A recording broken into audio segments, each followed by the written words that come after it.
Question ये है कि एक स्ट्रिंग मास सिस्टम है जो पॉइंट ओ से फ्रीली हैंग कर रहा है। फिर मास को हॉरिजॉन्टल डायरेक्शन में u स्पीड से प्रोजेक्ट कर दिया जाता है।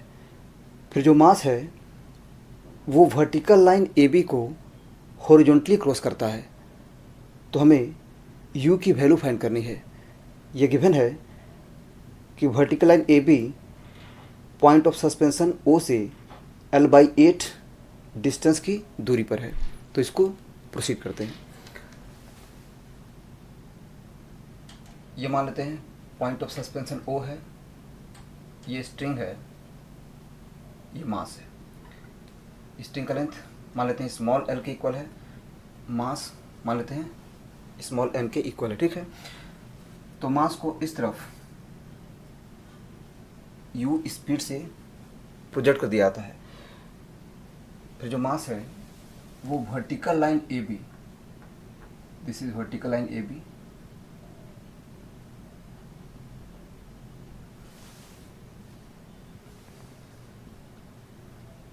तो मास इस वर्टिकल लाइन ए बी को हॉरिजॉन्टली क्रॉस करता है। ठीक है, तो हम देख सकते हैं कि अगर ये मास सर्किल में मूव करता रहे तो ये कभी वर्टिकल लाइन ए बी को हॉरिजॉन्टली क्रॉस नहीं करेगा। ठीक है, क्योंकि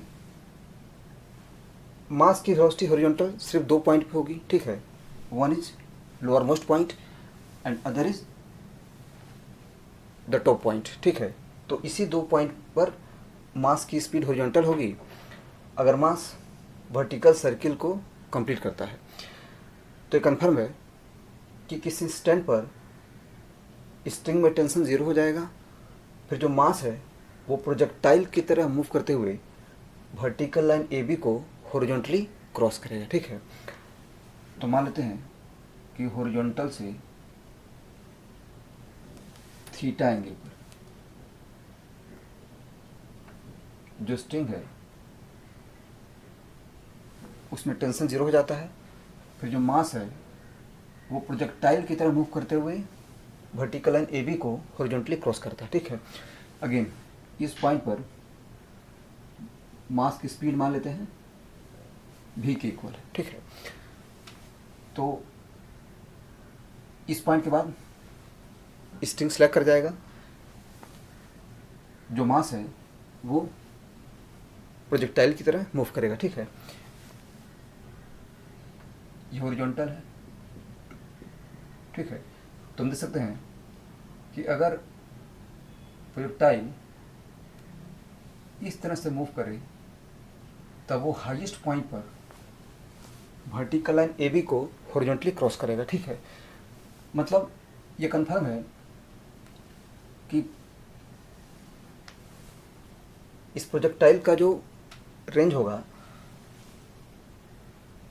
ये डिस्टेंस रेंज का आधा होगा। ठीक है, this distance must be equal to r/2 where r is the range of the projectile. ठीक है, क्योंकि ये हाईएस्ट पॉइंट है तभी projectile vertical line A B को हॉरिजॉन्टली क्रॉस कर रहा है। ठीक है, मतलब यहाँ से यहाँ तक ये डिस्टेंस है वो रेंज का आधा है। ठीक है, अगेन मान लेते हैं कि ये एंगल थीटा है।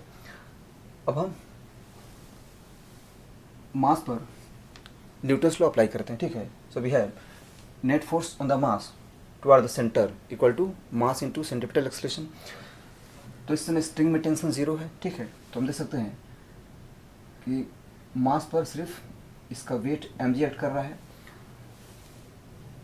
अगेन ये एंगल थीटा है, तो यहाँ पर mg का component along the string mg sine theta है। ठीक है, so we have mg sine theta, this is the net force on the mass toward the center. This must be equal to mass into centripetal acceleration, that is v square by l, v square by l. ठीक है, mass mass cancel and this imply that v square is equal to gl sin theta. ठीक है, next ये apply करते हैं कि जो distance है वो रेंज का आधा है। ठीक है, तो हम देख सकते हैं कि ये जो डिस्टेंस है वो L cos थीटा के इक्वल है, ठीक है। यहाँ से लेकर यहाँ तक ये डिस्टेंस L cos थीटा के इक्वल होगा, क्योंकि स्ट्रिंग का लेंथ L के इक्वल है और एंगल थीटा के इक्वल है। अगेन ये जो डिस्टेंस है ये L/8 के इक्वल गिवन है अकॉर्डिंग टू द क्वेश्चन, ठीक है। So we have R/2 equal to L cos theta minus L/8, ठीक है। We have R/2 equal to L cos theta minus L/8, ठीक है। नेक्स्ट प्रोजेक्टाइल का रेंज फाइंड करते हैं, ठीक है।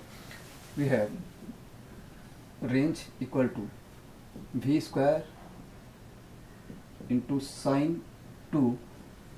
तो यहाँ पर प्रोजेक्टाइल का एंगल ऑफ प्रोजेक्शन देखते हैं क्या है। ये एंगल थीटा है तो एंगल भी थीटा होगा, and this is angle of projection and this is equal to 90 minus theta, ठीक है। तो हो जाएगा sine 2 into 90 minus theta divide by g, ठीक है। And this imply that R is equal to v square sine 2 theta by g. तो ये projectile का रेंज हो गया, ठीक है। तो v स्क्वायर की वैल्यू इसमें पुट करते हैं, ठीक है। So this imply that R is equal to v square by g. तो v square by g L sine theta के इक्वल है, तो हो जाएगा L sine theta into sine 2 theta, ठीक है। तो इसमें हम R की वैल्यू पुट करते हैं, ठीक है। So from this we have R/2, तो R/2 हो जाएगा L into sine theta and this is sine theta cos theta, ठीक है। तो हो जाएगा sine square theta into cos theta और 2 इससे कैंसिल हो जाएगा, equal to L cos theta minus L/8, ठीक है। तो यहाँ से हम थीटा की वैल्यू फाइंड कर सकते हैं। L L L कैंसिल्ड, ठीक है।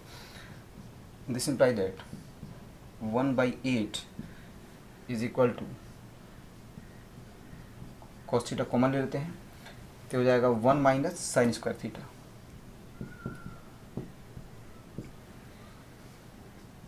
This implies that this is cos cube theta. So we have cos cube theta equal to 1/8. So this implies that cos theta is equal to 1/2. That is theta is equal to 60 degree. ठीक है, मतलब horizontal से 60 degree के angle पर string में tension 0 हो जाएगा। फिर जो मास है वो प्रोजेक्टाइल मोशन करते हुए हाईएस्ट पॉइंट पर वर्टिकल लाइन AB को हॉरिजॉन्टली क्रॉस करेगा, ठीक है। तो थीटा की वैल्यू हो गई। नेक्स्ट क्या करते हैं कि इनिशियल पॉइंट और इस पॉइंट के बीच मास पर एनर्जी कंजर्वेशन अप्लाई करते हैं, ठीक है। तो पहले हम मास का वर्टिकल डिस्प्लेसमेंट फाइंड करते हैं, ठीक है। तो हमारे लेते हैं कि मास का वर्टिकल डिस्प्लेसमेंट स्मॉल h के इक्वल है, ठीक है। वी है स्मॉल h इक्वल टू, तो मास पहले इस हॉरिजॉन्टल लेवल पे था और फिर वो इस हॉरिजॉन्टल लेवल पे चला जाता है, ठीक है। तो यहाँ से यहाँ तक ये जो डिस्टेंस है वही स्मॉल h के इक्वल है। So we have small h equal to L plus this distance and this distance is equal to L sine theta, L sine theta, ठीक है। तो हम मास पर एनर्जी कंजर्वेशन अप्लाई करते हैं, ठीक है। We have half mu square equal to half mv square plus mgh, mass cancel, this imply that u square is equal to v square plus 2gh, ठीक है। तो वी स्क्वायर और h दोनों की वैल्यू पुट करते हैं। So this imply that u square is equal to v square is equal to gl sine theta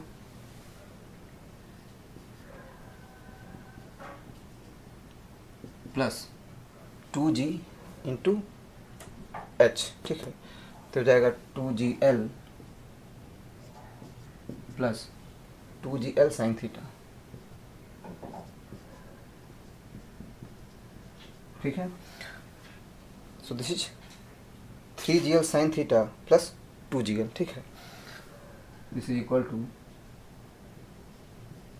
3gl sine theta plus 2gl, ठीक है। तो gl कॉमन ले लेते हैं, ठीक है। And we have u equal to root over gl common हो गया